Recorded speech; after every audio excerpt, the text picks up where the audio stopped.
¿Qué tal? ¿Cómo les va? Tengan todos ustedes muy buenas noches. Romina, ¿cómo estamos? Muy bien, Mario. ¿Todo bien? Noches. ¿Todo Daniel. bien? Muy bien, Mario. Bueno, me puse un traje gris para No, estar hoy te veo a tono. Hoy a te veo a tono tono con el país. Totalmente digamos, ¿sí? ayornado, Sí, realmente sí, hay fantástico el look. ¿Sí? Es un poquito, lo vas mejorando con respecto a cuando yo no estuve, me dijeron. ¿Es verdad? Sí, es verdad. ¿Sí? Aparte Bueno. tenía asesores y todo. Había asesores de imagen. Bueno, a ver, tenemos muchos temas para hoy realmente y todos son bastante controvertidos, ¿no? Ha habido algunas declaraciones, acá nos estábamos riendo en el estudio recién cuando yo hacía algún comentario y decía que íbamos a escuchar a un filósofo, un economista recibido en Harvard, que a su vez es diputado nacional por Salta y se llama Martín Grande. Claro, indudablemente que esto era un poco jocoso, son en base a declaraciones que salieron publicadas hoy en el diario Intransigente, el diario digital, y me gustaría que la podamos compartir. ¿Le parece, señor director? Bueno, Grande defiende el ajuste, dice la nota, recomienda ir menos al cine, comer menos pizza. El diputado nacional por Cambiemos aseguró que es necesario que todos aporten un poco para salir de la crisis. Vamos a la segunda parte de esta notita, donde dice que lo que hay que hacer, dice, nos toca a nosotros hacerlo, entonces en algún momento papá en la casa tiene que agarrar y restringir el gasto de la tarjeta. Hay que gastar menos y aunque parezca criminal, cortar el cable. Hay que cortarlo y qué sé yo. Se va menos al cine, se come menos pizza, no sé. Pero la idea es que si uno no baja el gasto público, no hay posibilidades de sobrevivir. Tiene un gasto conceptual, o tiene un problema conceptual grave, porque habla del gasto del hogar como si fuera el gasto público. Y yo la verdad que no sé cómo se hace para salir en un país donde no hay consumo. Yo no, la verdad que nunca estudié economía, ¿no? Ni quiero hacerlo tampoco, para eso están los economistas. Pero lo que sí sé que si no como pizza y no comemos pizza todos nosotros, el pizzero va a tener que cerrar. Y si el pizzero cierra, queda gente sin trabajo. Y que si cortan el cable, así como lo sugiere, porque así se gasta menos, nos quedaríamos todos sin trabajo. Y si a su vez gastamos menos con la tarjeta, evitamos consumir. Y si no consumimos, el país se cierra. Entonces realmente llama la atención, porque claro, él tiene una vida que puede ser tranquila y a lo mejor él puede reducir algunos gastos que puedan ser superfluos. ¿Por qué? Porque le ha ido bien en la vida y gana su buen dinero, indudablemente, además con algunos privilegios. El hecho de trabajar 9 meses al año ya deja de ser una persona común, ¿no? El hecho de ganar 120.000 pesos por mes y en 9 meses llevarse del Estado Nacional 900.000 pesos sin haber presentado un solo proyecto de ley, lo considera un trabajo digno. Pero hay otra gente que trabaja realmente y lo único que hace para salir a lo mejor un fin de semana es ir a comerse una porción de pizza. Y lo único que puede hacer es quedarse en su casa, a lo mejor viendo televisión. O sea, también le quiere cortar el cable. Yo no creo que nada de esto lo haya dicho en la campaña electoral. Yo creo que hoy está cambiando la situación de él, entonces él lo ve desde otra óptica y es fácil decirle eso a la gente. Lo importante sería decirle eso a la gente cuando lo tiene que ir a votar. Cuando lo van a votar, o sea, la gente escucha el mensaje es totalmente optimista, nunca es de sacrificio. Y bueno, a Martín Grande lo votaron como a tantos otros hace 2 años, o hace un año, el año pasado fue. Bueno, le quedan 3 años más todavía en el poder. Ahora, estamos viviendo una situación realmente difícil, que lo único que podemos salir adelante creo que es consumiendo, o sea, que haya consumo, que haya trabajo. O sea, lo que tendría que ganar la gente es un poco más para que la gente pueda salir y disfrutar y gastar. O sea, si la gente no gasta, si usted se va hoy al shopping, por ejemplo, o se va a cualquier lugar grande de concentración de gente, se va a ver que hay 15 o 20 personas comprando. Y usted dice, ¿y cómo le van a pagar el sueldo a la gente? O sea, en la medida que proliferen los manteros, ¿qué es eso? ¿Que estamos mejor o estamos peor? En la medida que prosperen las ferias populares, ¿qué estamos mejor o estamos peor? Hay que propender a que eso no haya. ¿Pero cómo? Ir dándole trabajo a la gente. Pero eso se llama crecimiento y el crecimiento se hace a través de que la gente gane bien para que pueda haber un mayor consumo. Me parece que es elemental esto. Pero bueno, esto a veces causa risa, porque llega gente que realmente no está capacitada para el cargo que ocupa y eso es una de las desgracias que tenemos en nuestro país. Hoy, sin ir más lejos, pasó algo en la Cámara de Senadores de la Nación, donde se ve la hipocresía de la gente que está en ese lugar, en ese club privado que es el Senado de la Nación. Se tenía que definir si se autorizaban o no los allanamientos a la señora Cristina Fernández de Kirchner. Más allá de que judicialmente correspondan o no, yo no soy un experto tampoco en leyes, sí el sentido común me dice que algo tienen que resolver. O sea, lo que no pueden dejar es de resolverlo, ya sea no darle la autorización al juez para que haga eso o dársela. Pero esto de que pasamos una semana para la otra realmente me parece totalmente falta de respeto. O sea, y después están las chicanas en el medio. Ayer sí el senador Juan Carlos Romero, que firmó el despacho diciendo que estaba de acuerdo con que se pueda ingresar el juez a la casa o al departamento de la señora Cristina Fernández de Kirchner, y bueno, fue a votar, o sea, no estuvo presente. La senadora Fiore no fue. 2 personas de Cambiemos no fueron. Si hubiesen ido, por lo menos hubiésemos sabido quién es quién. O sea, decir, estos están de acuerdo y estos están en desacuerdo, y el tema terminaba y pasaba más adelante. Se pasaba a otro tema más adelante, no el mismo. El miércoles, la semana que viene, se va a tratar nuevamente este tema. Es vergonzoso realmente, ¿no? O sea, estamos hablando de un cuerpo, qué sé yo, que ahí se supone que están los padres de la patria, pero parece que es una cueva donde se protegen entre ellos. Entonces, claro, al senador Romero también, él quiere protección de ese cuerpo. ¿Por qué? Y bueno, porque ya tiene el pedido de desafuero. Nunca lo trataron, pero el pedido está. Quiere decir que si la justicia en Salta actuaría, podría llegar el pedido de desafuero nuevamente a él. Y podrían autorizarle al juez que haga lo mismo que hizo el juez con Cristina Fernández de Kirchner. Entonces el hombre está en una situación que no está para votar realmente. O sea, está para presentarse en la justicia, hacer las cosas como corresponde y no seguir evadiendo la justicia. Menem tiene 2 causas ya tiene 2 condenas, está sentado ahí y vota también. Entonces hay una protección, que eso tiene un nombre, ¿no? Es el hecho de las corporaciones. O sea, la corporación política del Senado en nuestro país es tan fuerte que llega a este tipo de situaciones. Lamentablemente así es muy difícil salir adelante. Es muy difícil salir adelante. ¿Cambiar eso? Sí, se puede cambiar, yo creo que se puede cambiar. ¿Y sabe quién va a cambiar o quién lo puede llegar a cambiar o revertir? El día que un candidato a presidente de los argentinos diga, señores, yo para el próximo gobierno el 50% del presupuesto lo voy a poner en educación. Y el día que tengamos un pueblo realmente preparado, con educación, y estas cosas seguramente no van a pasar.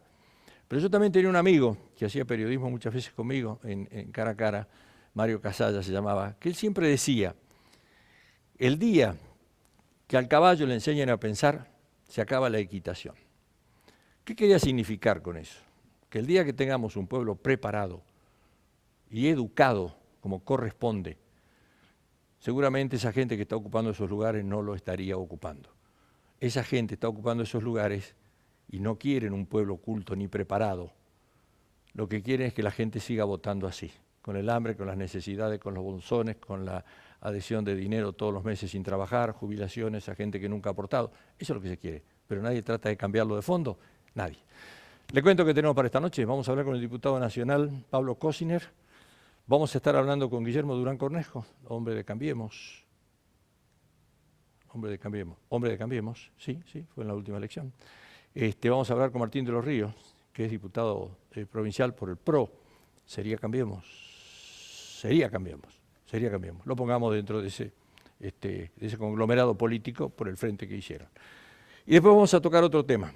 El intendente de nuestra capital ha hecho manifestaciones hoy en Aries hablando de este tema de la soja, que realmente lo deja devastado para este año y nos deja en la capital a todos en una situación de total desprotección por parte del Estado municipal.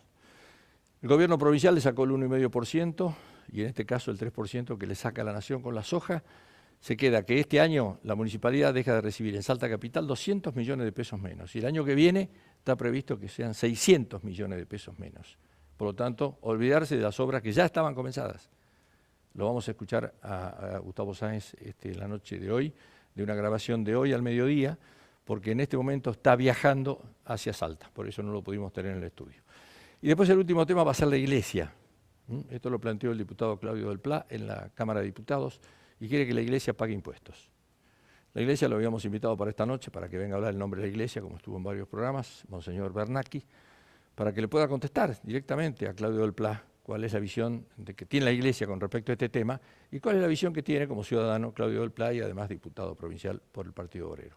Lamentablemente, Bernanke dijo que estaba muy ocupado con la procesión del tránsito que está organizando, la novena, por lo tanto no iba a poder estar.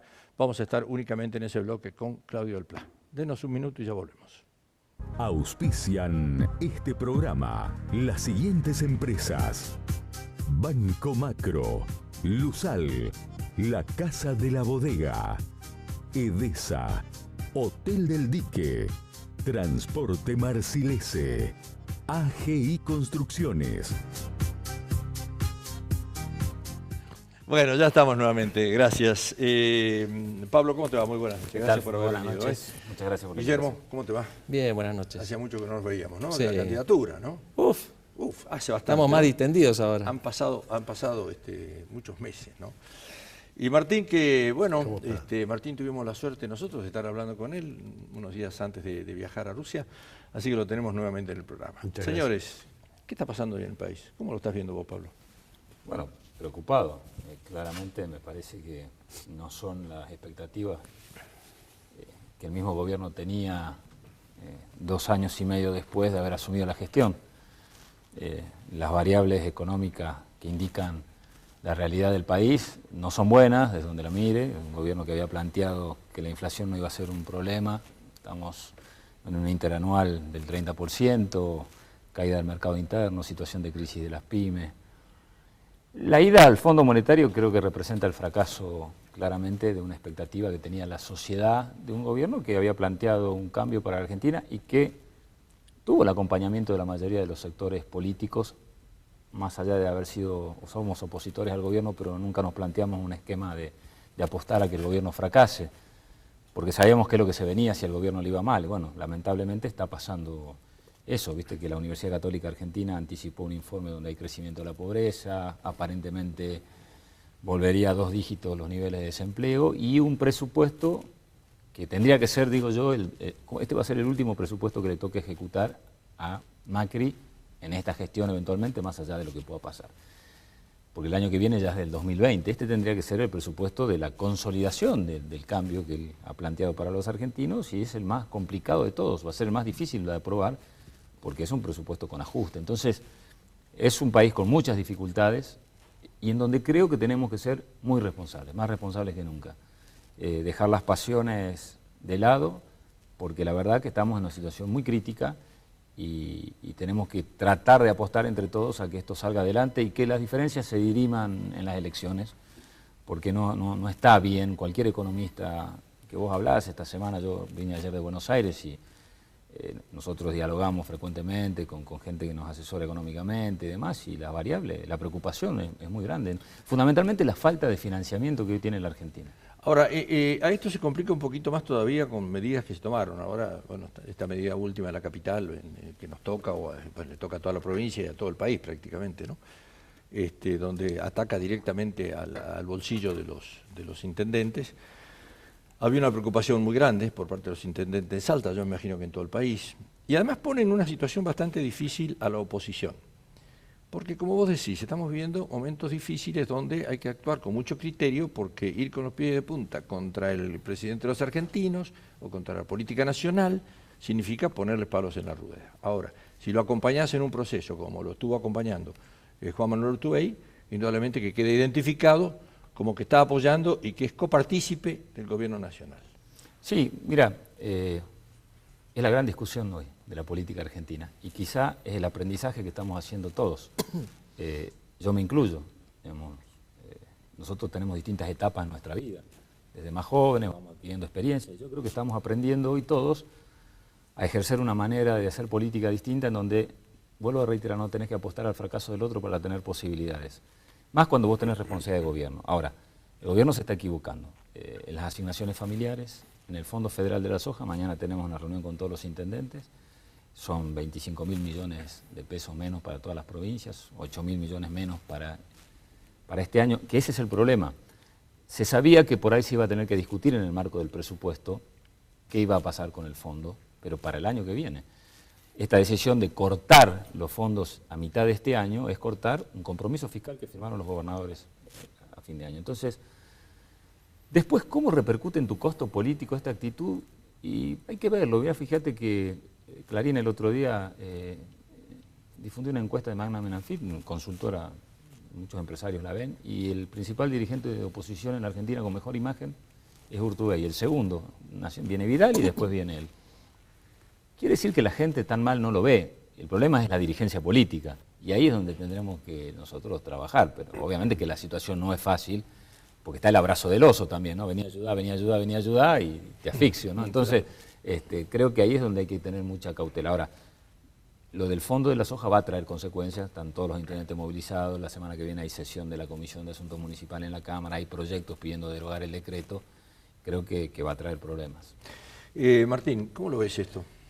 Bueno, hace un rato charlábamos fuera del aire que es difícil justificar, ¿no?, algunas cosas. Que no es esa nuestra intención, sino por ahí tratar de entender / explicar algunas cosas que pasan. Y esto del fondo de la soja, que efectivamente estaba en tratativas, creo que la última reunión el propio gobernador, el propio jefe de gabinete con los diputados nacionales lo puso como parte de lo que se podía llegar a negociar.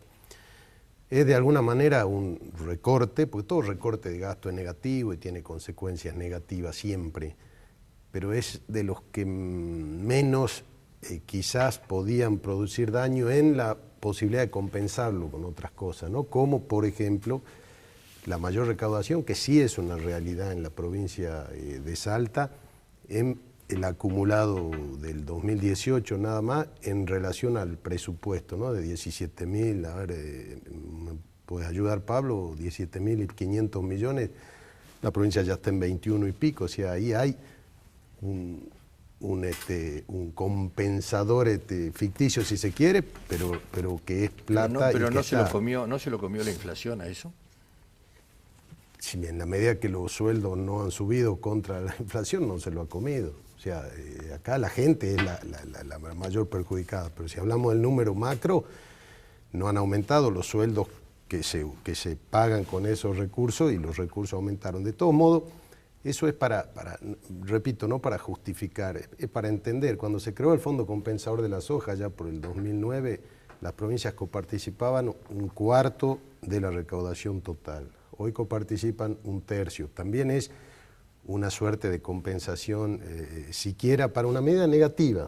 Partamos de esa base. Y el otro decreto que también se firmó ayer, antes de ayer, que reduce la devolución de los reintegros de exportaciones, también de alguna manera engorda un poquito la masa coparticipable y también va a hacer que reciban un poquito más la provincia. Ahora, yo me pongo en el cuero de un intendente a quien el fondo le llegaba en forma directa, sin intermediarios, sin nadie que la necesite antes para otra cosa, la plata que pueda compensarse por otra vía.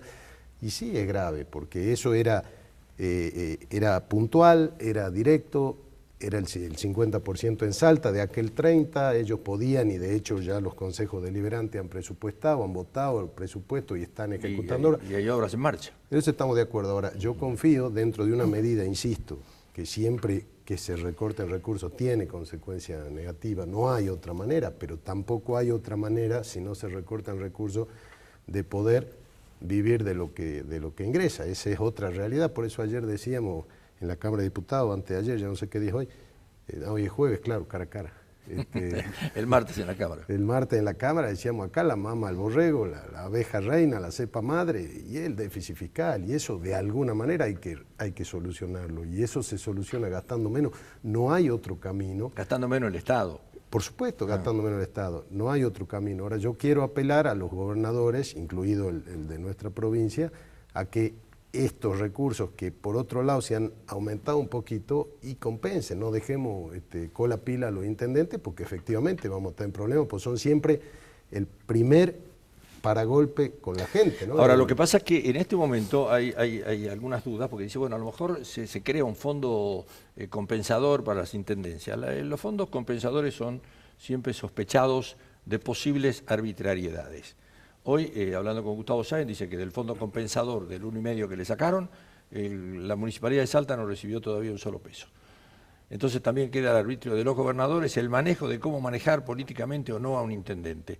Por lo tanto, este impuesto, o sea que venía para una parte acá, le era importante porque le llegaba directo, sin el paso que podía ser arbitrario por parte de algún gobernador. ¿Vos cómo lo estás viviendo, Guillermo? Bueno, a nivel nacional estamos ante una oportunidad del siglo, o diría de los 2 últimos siglos en nuestro país, porque lo que se ha dado en este último mes, con ese atisbo de justicia, que te voy a ser sincero, por el solo hecho de la edad que tengo, soy incrédulo. Prefiero decir, bueno, no creí, pero ahora aplaudo.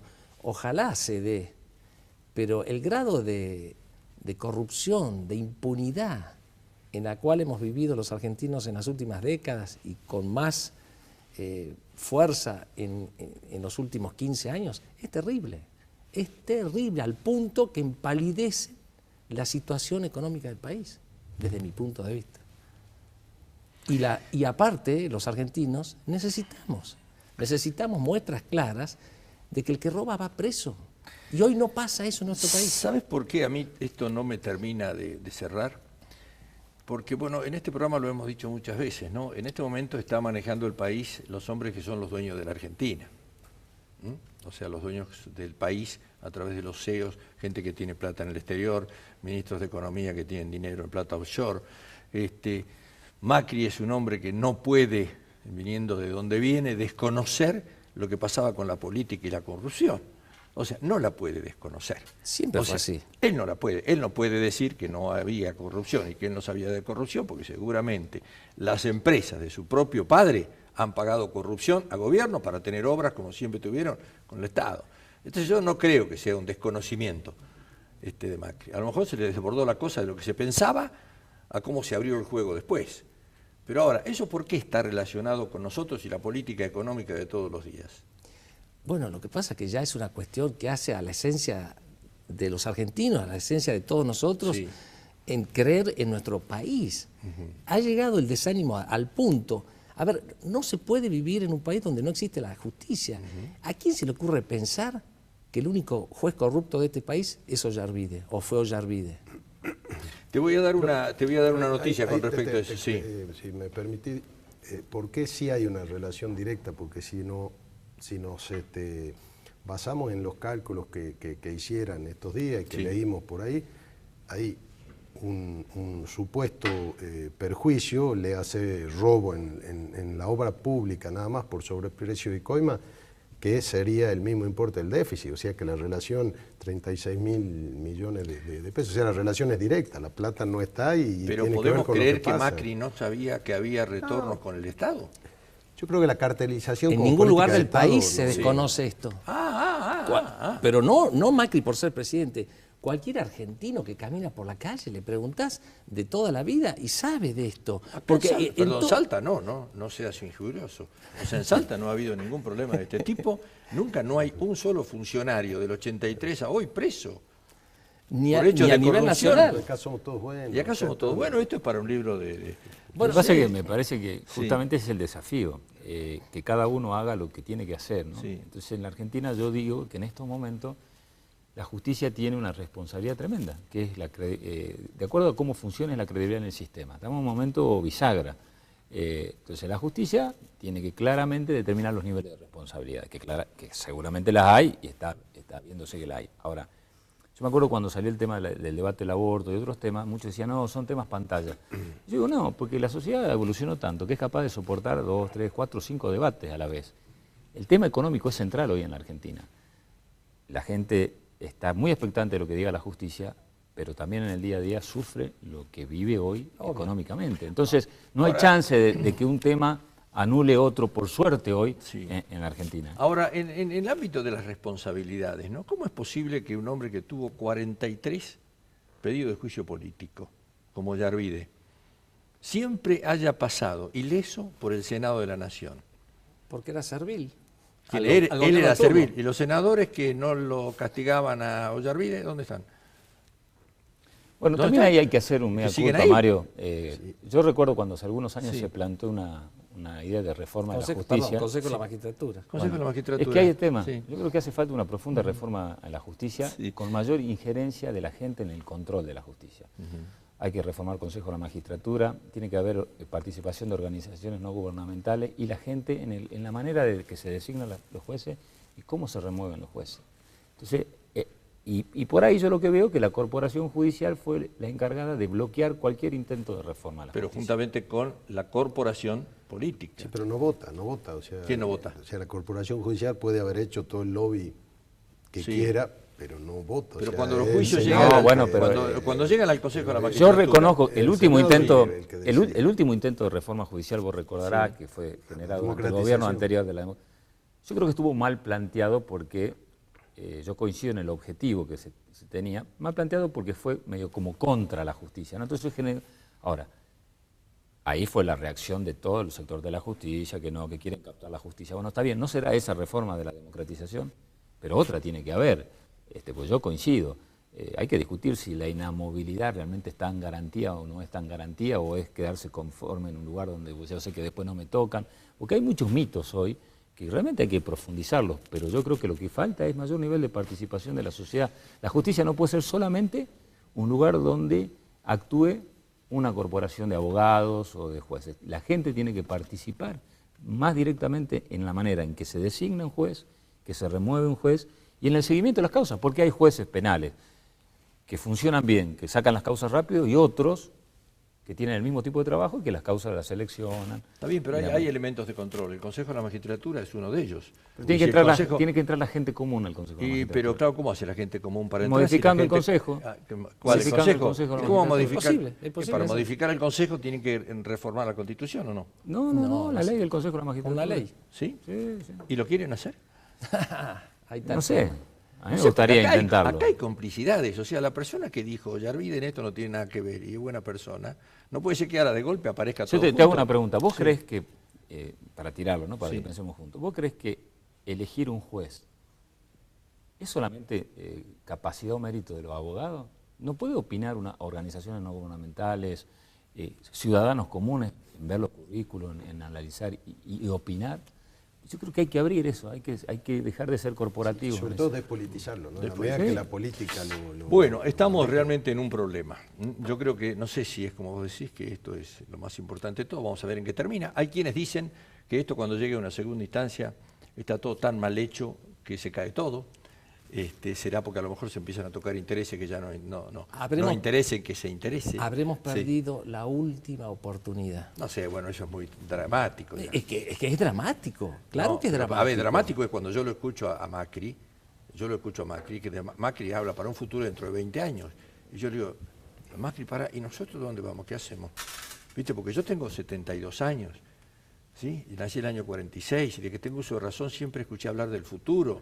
Y la pregunta sería, che, ¿cuándo van a hablar del presente? Pues yo tengo que tener un presente. Macri no me puede decir que dentro de 20 años va a solucionar esto, porque no es lo que me dijo en la campaña electoral.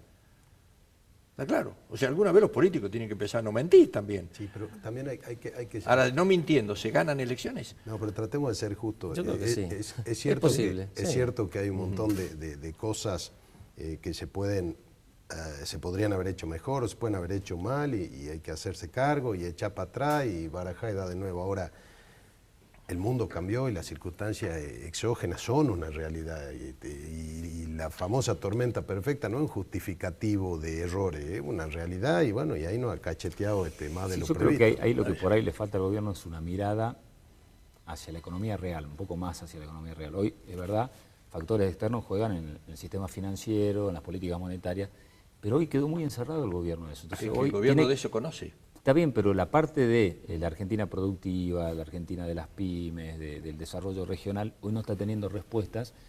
Y si solo miramos la parte del gasto, que es verdad, hay que achicarlo, pero también tenemos que ver cómo mejoramos los ingresos, porque igual el déficit no lo va a cubrir solamente gastando menos, sino creciendo un poco más. Muy bien. Y esa es la mirada creo que falta. Romina, Martín, cuando usted habla de que no hay otro camino, no hay otra manera, ¿es que no hay o es que el gobierno está empecinado en un mismo camino? Le nombro dos medidas. Bueno, lo del fondo de la soja que se eliminó y también lo de las asignaciones universales que se intentó tocar en un primer momento, que golpeaba de lleno por ahí a los sectores, por un lado, más desprotegidos, pero también, por el otro lado, a sectores dinamizadores de la economía como es la construcción. Ahora, los que resultan beneficiados son los sectores o los actores financieros de la timba, con cada supermarket donde se vencen las LETES, las LEVAX, y ellos sí son los únicos que ganan en este contexto. ¿No quieren o no pueden? Bueno, varias cosas juntas, vamos a intentar ser breve. En primer lugar, las LEVAX son un problema y ganan muchísimo en esa timba financiera, problema que no creó este gobierno, que tiene que encontrarle la vuelta, y lamentablemente si le bajan el estímulo, léase tasa de interés a estas letras y se corren al dólar, volvemos al cepo, porque no hay dólares suficientes para tamaña cantidad de vencimiento. Esa es una realidad matemática, pero insisto, sin justificar otras cosas, es un problema que nació allá por el 2002, creo, si no me equivoco. Mario Blecher era el presidente del Banco Central cuando nacieron las LEVAC. Por supuesto que hay que resolverlo y bueno, van tratando, en el medio no van pudiendo. Yo participo en la idea, y en esto voy a coincidir con el gobernador de la provincia, más allá de nuestras pertenencias políticas, aunque por ahí lo veo medio cambianizado también.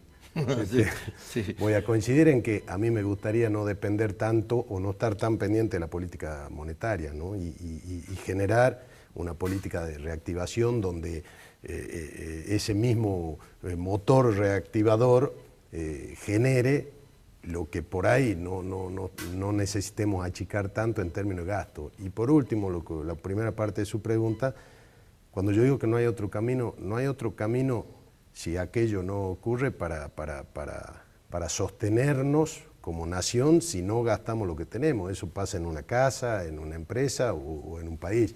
En la medida que vivamos del fiado, vamos a ser permanentemente vulnerables a que tosan los turcos y nos resfriamos aquí en Salta.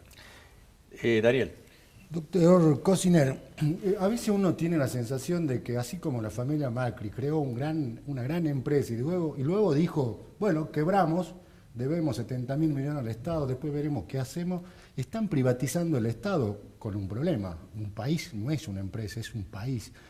¿No le parece que el peronismo está muy culposo con esta historia, de que siempre estuvo de alguna manera o se lo asoció a caídas de gobierno y demás, y que están cayendo en una situación casi de complicidad con un país que se está desmadrando? ¿Cómo entiendo la manejan esa La primera tensión? parte, no sé si culposo, pero sí el peronismo tiene un desafío de ser una oposición responsable que demuestre que cuando gana otro partido tiene que llegar hasta el último día del mandato, aún equivocándose, y la manera de mejorar eso es ganando otra elección. Creo que eso, yo no le llamaría culpa, sí desafío. O sea, hay muchos compañeros peronistas todavía que no lo entendieron, creo que una mayoría sí, que creemos que este gobierno lo vamos a criticar, vamos a plantear cuestiones alternativas, que no estamos de acuerdo. Yo estoy en las antípodas del pensamiento económico de Macri, pero creo que tiene que llegar hasta el último día del mandato, porque lo que no podemos hacer es que el país explote por los aires como explotó en el 2001. Complicidad no, porque cuando se aprobaron leyes que el gobierno necesitaba y que entendíamos que tenían que tener por una cuestión institucional, las acompañamos, pero después hemos tenido muchas diferencias. La ley de tarifa la vetó el presidente, la ley antidespido. En el blanqueo de capitales nos hemos opuesto a que los familiares blanqueen capitales, y estamos trabajando para ganarle a Macri. O sea, nosotros vamos a plantear una opción política que esperemos que sea la del gobernador Urtubey como candidato a presidente, que le gane a Macri en las próximas elecciones y que pueda gobernar otra alternativa, la Argentina. Si yo me guío por el termómetro de la política, puedo darte la razón de lo que piensa en eso. Si yo veo las encuestas que están apareciendo ahora, y claramente los mejores posesionados de la oposición son los que quizá dialogan más. Entonces quiere decir que la gente entiende por ahí otras cosas distintas a lo que tradicionalmente la política entendía. Muy bien, señores, uno de los más golpeados, que por lo menos que tuvimos contacto, más allá de algunos intendentes del interior que hablaron, fue el intendente de la capital. Yo le propongo que como despedida de esta charla podamos escuchar qué decía Gustavo Sáenz con respecto a esta quita de dinero que va a tener, no solamente lo que viene de este año, lo que falta este año, las obras que empezó, sino que va a pasar el año que viene. Les agradezco la atención, lo escuchamos a Gustavo Sáenz. Y ahora nos vamos a mitad del camino, donde también teníamos presupuestado la soja, con que nos quitan desde ya ese fondo de la soja, lo que nos significa casi 60 millones de pesos en obras hasta fin de año. Y bueno, si empezamos a sumar, en el año 2018 la ciudad, los vecinos, porque en definitiva no le quitaron a Gustavo Sáenz ni a su gestión, Los vecinos han perdido casi 250 millones en obras y el año que viene, si se suma el fondo compensador de provincia eliminado, más el fondo de la soja, son casi 400 millones. La verdad que es una realidad cruda, y hay que decirla como es. Esto va a terminar perjudicando a todos los vecinos de Salta y en especial a la gestión, ¿no? Porque teníamos previsto hacer muchísimas cosas y lamentablemente vamos a tener que ajustar y ajustar muchísimo. Una municipalidad que hace 2 años y medio no tiene deuda, una municipalidad que no tiene déficit fiscal, una municipalidad que hizo los deberes como corresponde, una municipalidad que no tiene adelantos de coparticipación. Nos vamos dando con estas cuestiones que realmente afectan y muchísimo a los vecinos de Salta, ¿no? Porque tenemos un montón de obras por hacer, un montón de sueños por realizar y bueno, lamentablemente en épocas de crisis parece que seguimos estando en manos de los técnicos que entienden que es mucho más importante hacer obras en aeropuertos, en rutas, que pueden esperar, han esperado tantos años, que obras que llegan al vecino, ¿no? Y lamentablemente somos los intendentes los que tenemos que poner la cara todos los días ante la gente para ver cómo le resolvemos el pavimento, el cordón cuneta, la cloaca, el agua y tantas otras cosas más. La verdad que preocupado, desorientado porque si esto se venía conversando con los gobernadores, me parece que tendríamos que haber tenido una reunión para analizar y para ver esta situación, pero lo más preocupante es la falta de previsibilidad que vamos a tener y que tenemos ahora. Si de un día para el otro deciden por un decreto de necesidad y urgencia sacarnos algo que ya teníamos presupuestado para este año, me parece también hasta una falta de respeto no habernos comentado ni dicho en su momento que esto podía ocurrir, ¿no? Y el planteo de todos los intendentes y bueno de los gobernadores seguramente será que por lo menos este año no se quite el fondo de la soja porque ya está presupuestado en todos los municipios y tenemos que llevar adelante obras que ya se están ejecutando. Espero que se tenga sentido común y criterio político para resolverlo de este año y el año que viene hablaremos sobre otra cosa. Yo lo que veo que si siguen las cosas así va a ser muy difícil que se apruebe el presupuesto nacional, ¿no? Quizás estén buscando eso, ¿no? Porque la verdad que no entiendo una medida de esta magnitud que afecta a 2.500 municipios y que se haya salido de un día para el otro, ¿no? Sin avisar y sin ningún tipo de comprensión de la situación en la que nos ponía a todos los intendentes del país.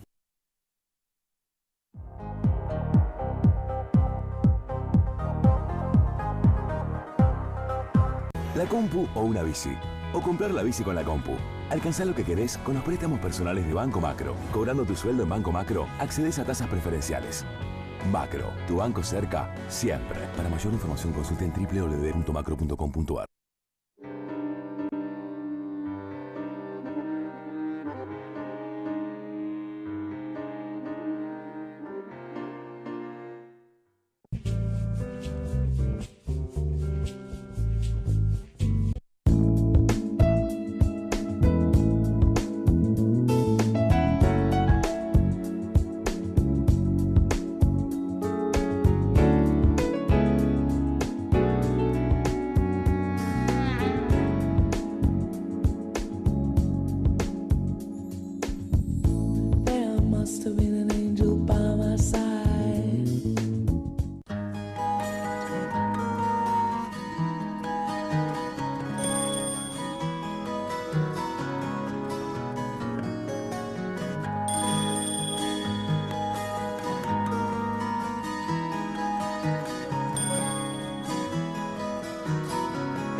Transporte Marcilese, una empresa salteña con años de experiencia en transporte de cargas y operaciones logísticas. Transporte Marcilese, desde Salta y hacia donde usted lo necesite.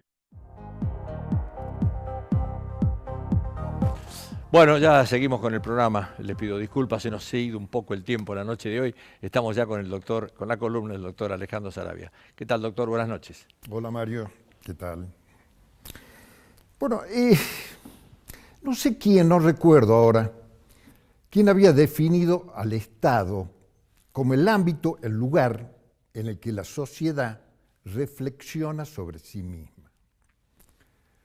Recién escuchaba a los invitados y entonces pensaba en que estamos atravesando una tormenta, una crisis, en la que están imbricados diversos elementos.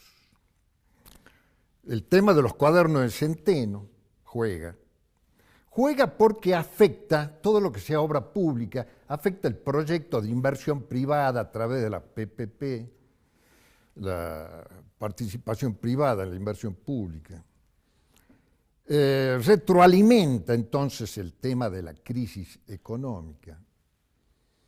Al mismo tiempo vemos la actitud del Senado Nacional que frente a, digamos, a una medida procesal banal, como es el allanamiento anunciado con mucha anticipación de un inmueble, nada más que para detectar la fisonomía, la anatomía de ese inmueble, nada más, para ver si los lugares coincidían con los lugares que describía el chofer.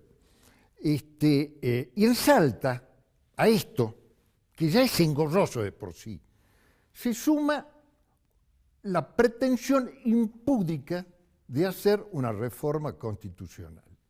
Una reforma constitucional que agrava todos los ingredientes, porque en definitiva lo que se pretende es la impunidad.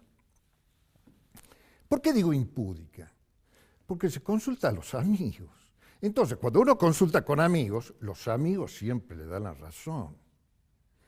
Y eso convierte, prostituye un elemento que también debe ser organizador del Estado. Y recordemos que el Estado es el lugar donde la sociedad medita sobre sí misma. Mala base va a tener el Estado provincial si lo que se busca es la impunidad. Acuérdense de Jabrán, lo que decía Jabrán. Jabrán decía, el poder es impunidad. Bueno, eso es el poder. Se habla que en obras públicas a nivel nacional el desfalco insumió o ascendió a la suma de 45.000 millones de dólares. Es decir, casi el préstamo del Fondo Monetario Internacional. A eso sí se suma, porque no se puede cubrir, un error en la conducción económica nacional, profundizando el tema de las LEVAC, metiéndose en un tema de un endeudamiento sideral que va a ser de muy difícil manejo. Tanto es así que el servicio de la deuda ya equivale a los principales rubros que hacen a nuestro déficit público. La crisis económica que estamos atravesando es más o menos semejante a la que históricamente el país tuvo en 1890. Es decir, cuando se produce la Revolución del Parque, gobernaba Juárez Celman, pero el vice era Carlos Pellegrini. Cuando se produce la Revolución del Parque, que es el nacimiento de la Unión Cívica Radical, alguien dijo, la revolución está vencida, pero el gobierno está muerto. Entonces, por suerte renunció Juárez Celman, concuñado de Roca, asumió Pellegrini, que sí tuvo la muñeca necesaria para ser un perfecto piloto de tormentas. Eso es lo que yo creo que le falta en este momento al presidente. ¿Qué es? Poca ductilidad. No hay explicaciones. No hay dibujo de a dónde se va a ir. Hay solo expresiones de deseo. Y esos ingredientes no bastan para tener, como decían históricamente, la muñeca del gringo Pellegrini, la muñeca de un piloto de tormentas. Muchas gracias y hasta la próxima. Bueno, gracias, doctor. Ha sido muy amable como siempre. Nos vamos a encontrar con usted el jueves de la semana que viene. Claudio del Pla, ¿cómo te va? Muy buenas noches. Pero muy bien, ¿cómo estás? Bueno, proyecto presentado por el Partido Obrero en la Cámara de Diputados para que la Iglesia pague impuestos, en la casa impuestos inmobiliarios. ¿Sí? Claro. Muy bien. Sí, porque es elemental. Hay un principio completamente de un privilegio que no tiene fundamento. La Iglesia, según un informe que nos han proveído, hay 212 propiedades. Algunas de un altísimo valor inmobiliario, 400 hectáreas de terrenos rurales, también muy bien ubicadas, 800.000 metros cuadrados cubiertos. Si fueran aportantes del fisco, serían uno de los principales contribuyentes de la provincia. Perdón, ¿me dejas que pongamos en el aire algunas placas que sí, conseguimos información en lo que hace a la Dirección de Inmuebles? Recurrimos a la Dirección de Inmuebles para certificar, porque vos algo de esto ya lo manifestaste en algunos lugares, y bueno, queríamos certificarlo si era real, ¿no? Vamos a las placas que habíamos preparado. A ver, la Iglesia Católica de Salta posee 212 inmuebles, 15 son rurales, 197 urbanos, representan lo que vos decías, 400 hectáreas y 800.000 metros cuadrados construidos. Esto es fuente de la Dirección General de Inmuebles. Vamos a la otra, por favor. En la gestión de Juan Carlos Romero, para irnos a la democracia, 12 años de gobierno, del 85 al 2007, le donó la provincia a la Iglesia 35 propiedades. Y en el gobierno de Juan Manuel Urtubey, en lo que va de su mandato, que lleva 10 años y pico, todavía le falta 1 y medio, lleva donadas ya 40 propiedades, entre ellas algunas efectivamente de gran valor inmobiliario, como ser la zona del Potrero de Linares, ¿no? Que es una zona muy codiciada por mucha gente, por la cantidad de hectáreas que son, y que era propiedad del Estado provincial. La Iglesia Católica declara por sus propiedades 9 millones, el valor de mercado es de 14.000 millones. O sea, ellos declaran que tienen, las propiedades esas valen 9 millones y el valor de mercado es de 14.000 millones de pesos. Eso es lo que ustedes están considerando. Sí, porque es claro que incluso en una serie de estas propiedades se realizan actividades lucrativas. Suponete lo siguiente, la Universidad Católica, que es uno de los predios, ¿cuánto factura? La Universidad Católica tiene el monopolio de la formación en la carrera de Derecho, de Psicología, de Trabajo Social, y que han puesto 1000 trabas para que no estén en la pública, y creo que tiene bastante más que 10.000 estudiantes, y cobra cuotas muy altas. Y además vende servicios en todo el país porque tiene sedes de educación a distancia. Es una enorme empresa. Bueno, ¿por qué no paga impuestos? ¿Cuál es la razón por la cual aquí se persigue a un trabajador que tiene la vivienda como un bien de uso para que pague sus impuestos? Y la Iglesia tiene instituido que toda propiedad que diga que esto es de la Iglesia Católica o del Arzobispado de Salta no paga, porque lo que nosotros planteamos en el proyecto de ley es derogar 2 artículos del Código Civil, inciso, que establecen esa exhibición. ¿Esto es para todos los cultos católicos o no? No, es para todos, sí, es para todas las religiones. Para todas las religiones. Entonces nosotros planteamos que sea abarcativo, no queremos ningún tipo de discriminación. La discriminación es hoy, porque digamos, en una provincia como Salta, con los niveles de pobreza que tenemos, con chicos que se mueren de hambre y demás, con una iglesia que ha estado haciendo hasta la semana pasada una campaña diciendo que el gran problema no era establecer el derecho al aborto, sino acompañar a la mamá para que pueda tener su bebé. Pero bueno, esos son recursos económicos. Entonces tenemos 2 discursos. Están preocupados por las 2 vidas, pero después no pagan impuestos. Muy importante esto. El tema importa, digamos, en términos de justicia, pero aparte importa porque se ha instalado un debate en la sociedad sobre un tema que es de fondo. No hay una sociedad democrática cuando la Iglesia ocupa el lugar de lo público, cuando una iglesia ocupa el lugar de lo público. Es decir, cuando recibe los recursos del Estado, cuando no paga impuestos, cuando se le paga los salarios a los obispos, todo esto que hoy existe, que es una manifiesta injusticia, ¿no es cierto? Y además, por detrás de esto, viene otros aspectos de dominación que no son materiales. Por ejemplo, ¿por qué no hay educación sexual en las escuelas de Salta? ¿Por qué? ¿Por qué el 80% de los estudiantes consultados el año pasado dijeron que no tenían educación sexual? Porque indudablemente hay un peso de la Iglesia sobre los contenidos que se dictan en la educación. Y hasta hemos tenido los ministros de educación puestos por la Iglesia, como Van Caulert, que decía que enseñar educación sexual es promover el revolcadero de nuestra juventud. Bueno, Entonces, el año pasado, 170 niñas de menos de 14 años fueron madres en Salta. Entonces nosotros tenemos un paquete de proyectos de ley, porque hemos presentado un proyecto de ley para que la educación sexual científica y laica, no cualquier educación sexual, sea una materia taller. Es el único proyecto que plantea salir de esta situación. En el debate sobre el tema del aborto todos dijeron, los que estaban a favor y en contra, sobre todo los que estaban en contra, que el tema no es habilitar el derecho, sino dar educación sexual. Bueno, que trate nuestro proyecto. Vos sabés que la idea de esta noche era poder debatirlo esto con gente de la iglesia, o sea, en el caso de Monseñor Branlaki, que es el hombre que está dando la cara en los medios de comunicación en nombre del arzobispado, en nombre del arzobispo. Lamentablemente, bueno, contestó que no podía asistir porque estaba en la programación de la novena y trabajando en la novena del tránsito y bueno, no sé, la cuestión que no lo pudimos tener, pero esto no significó que nos sacáramos algunas frases para poder consultarte, de acuerdo a lo que dijo en algunos medios, ¿no? Dice, buscar información fidedigna es tarea de un buen periodista y de un político que trabaja con seriedad. La verdad sesgada termina falseando la realidad. La Iglesia no es una empresa inmobiliaria como se pretende hacer conocer. Esto lo dijo Monseñor Dante Bernacchi.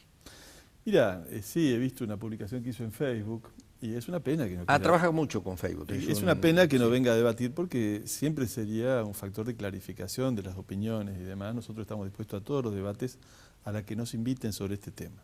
En primer lugar, el proyecto de ley se funda en un informe oficial al bloque del Partido Obrero presentado por la Dirección de Inmuebles. Es decir, que es un documento. No hay nada falseado, ellos tienen que explicar esa situación. En segundo lugar, en esta misma declaración, el monseñor establece una especie de chantaje. Dice lo siguiente, ¿no quieren cobrar impuestos? Ah, cuidado porque vamos a cerrar comedores. Vamos a cerrar la actividad asistencial que hace la iglesia. Bueno, esto es inadmisible, porque la iglesia es una iglesia, no es un comedor. Y cualquier comedor o actividad popular que exista en ese tipo de, que no sea del Estado, y demás va al Consejo Deliberante y pide una exhibición. Es decir, pide la excepción para un caso de este tipo. Por otra parte, la asistencia que hace la iglesia en distintas áreas, la educación, o incluso algunos comedores, que no son muchos, que funcionan en capillas, por ejemplo, o en edificios de la iglesia, la hace con recursos del Estado. No sabemos por qué tiene que haber una intermediación del Estado para esto. Por ejemplo, un ejemplo grave, barrio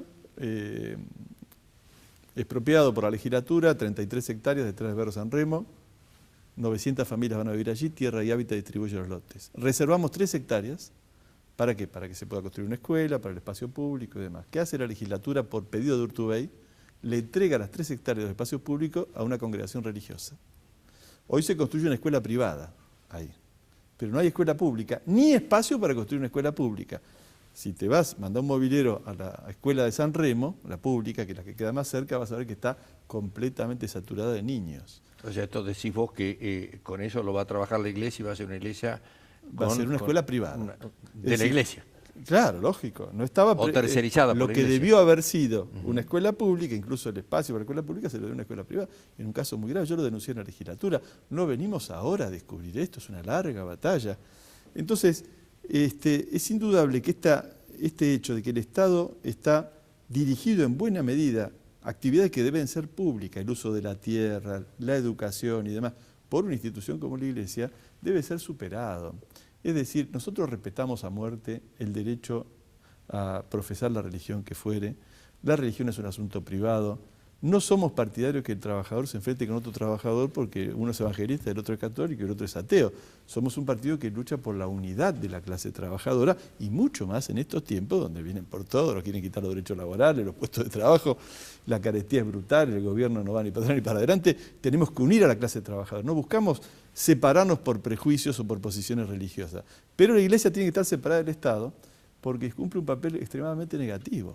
Este poder que está por encima del poder que votamos cada 2 años. Ahora, esto lo había manifestado el propio gobernador de la provincia, ¿no? Eso que vos decís, que la iglesia tiene que estar por fuera del Estado, sin embargo, en la realidad se demuestra otra cosa, ¿no? Y bueno, y además él gobierna, ya te digo que le ha entregado prácticamente el Ministerio de Educación todos estos años. Vamos a ir porque estamos con el tiempo justo. Romina, por favor. Claudio, usted esta propuesta siempre la reitera, no solamente en este momento que parece oportuno, sino también en tiempos de campañas electorales. Sin embargo, ¿cómo interpreta usted que a pesar, digamos, de esta prédica, la gente no se haga eco No, mirá. electoralmente. La digo. novedad y la repercusión que tiene este planteo, que es muy viejo de nuestra Sí, parte, sí. al punto tal que el fiscal federal no nos quería dar la personería en el año 83 por pedir la separación de Iglesia del Estado, así que es muy viejo el tema. Es un asunto de principios para nosotros. Mira, la novedad es que esta causa se está abriendo camino y que a partir del debate que se ha producido por el derecho al aborto legal, la juventud y una parte muy importante de las mujeres han puesto en cuestionamiento esta atadura de Iglesia y Estado, y esto no lo para nadie. Es decir, hay causas que son justas y no empalman con la población, y uno las puede defender mucho tiempo, pero si son justas, llega su momento. Es lo que está pasando. Daniel. Muy cortito, diputado. ¿Tiene una idea de, con todos los datos que tiene sobre metros cuadrados, hectáreas y demás, de cuánto supondría eso, digamos, en tributos? Mirá, o por lo menos cómo se puede calcular. Es indudablemente mucha plata porque hay que hacer un revalúo de estas propiedades que, como otras, están subvaluadas, muy subvaluadas. Pero no puedo hacer un cálculo. Lo que sí vamos a plantear es que si la ley se aprueba, se constituye un fondo específico de la diferencia de recaudación, se haga ese revalúo y se aplica a finalidades sociales. Es decir, la provincia necesita muchos fondos en vivienda. Están parados todos los planes de vivienda, todos. Me reuní con el presidente del IPB. Es una catástrofe. Entonces necesitamos esa plata no para rentas generales del Estado, sino para servicios esenciales, derechos esenciales de la población. ¿Vos crees con firmeza que esto se puede llegar a aprobar en nuestra legislatura? No es fácil, no es fácil, pero mira, hay causas que se van imponiendo, por ejemplo, y además teníamos razón, una de ellas, la religión como materia. Salió el fallo de la Corte, peleamos mucho por eso, este año no tuvimos ya la materia religión. Nos decían que el problema era que la gente era católica y que por eso estaba bien que esté. Resulta que, estando la materia ofrecida en contraturno, solo el 8% de los papás y de los niños decidieron ir a esas clases. O sea, eso te da una muestra de cuál es la situación. Quiere decir de que no todo el mundo quería esa materia y que era una imposición. ¿La gente no quiere derecho en la universidad pública como reclamamos nosotros? Hacemos una encuesta a la juventud. Que la Universidad Católica deje de tener el monopolio de la formación en estas carreras, te puedo asegurar que tenemos mayoría. Ya en muchos aspectos tenemos mayoría.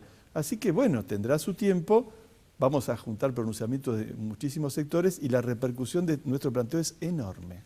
Bueno, lamentablemente no hemos tenido la posibilidad de dialogarlo esto, por lo menos debatirlo entre ustedes, o por lo menos intercambiar opiniones, ¿no? Con Dante Bernacchi o con la Iglesia, era la intención de esta noche. Así que te agradezco mucho que hayas venido, a pesar de que hemos publicado no una estaba... carta ahora que sale, la mandamos recién a todos los medios un ratito, de respuesta al vicario de la arquidiócesis sobre este tema, porque ojalá pudiéramos discutirlo, estaría muy bien. Muy bien, señor, muchas gracias. El espacio está disponible. Si la Iglesia lo acepta, con todo gusto, puede ser un ámbito de discusión. Sí, sí. Gracias, Romina, gracias, Daniel. Señora, señor, nos encontramos Dios mediante la semana que viene.